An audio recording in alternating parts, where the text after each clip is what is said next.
Hi అండి. Evening snacks ఒకసారి గోధుమ పిండితోటి చాలా అంటే చాలా సింపుల్గా రోల్స్ అయితే ప్రిపేర్ చేసుకోవచ్చండి. చాలా టేస్టీగా ఉంటాయి.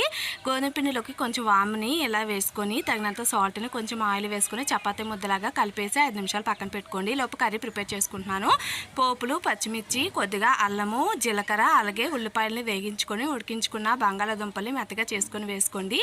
తగినంత ఉప్పు, కారము, అలాగే ధనియాల పొడి, గరం మసాలా, చాట్ మసాలా, జీలకర్ర పొడిని కూడా వేసుకొని కలిపేసి కొద్దిగా కొత్తిమీరని వేసి కర్రీ అయితే ప్రిపేర్ చేసి పక్కన పెట్టుకోండి. ఇప్పుడు ముందుగా కలుపుకొని ఉంచుకున్న చపాతీని ఇలా పొడవుగా చేసుకొని సగం వరకు ఇలా చాక్తో కట్ చేసుకొని వీడియోలో చూపిస్తున్న విధంగా కొద్దిగా తడి చేసుకొని రోల్ షేప్లోని వీడియోలో చూపిస్తున్న విధంగా ఇలా రోల్ చేసుకోండి. చాలా సింపుల్ ప్రాసెస్లోనే మనము ఈ స్నాక్స్ అయితే ప్రిపేర్ చేసుకోవచ్చు. చాలా డిఫరెంట్గా ఉంటాయండి.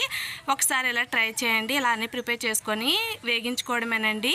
ఇలా వేగించుకొని సర్వ్ చేసుకొని తింటే సూపర్ టేస్టీగా ఉంటాయి. నచ్చితే లైక్ చేసి ఫాలో అవ్వండి.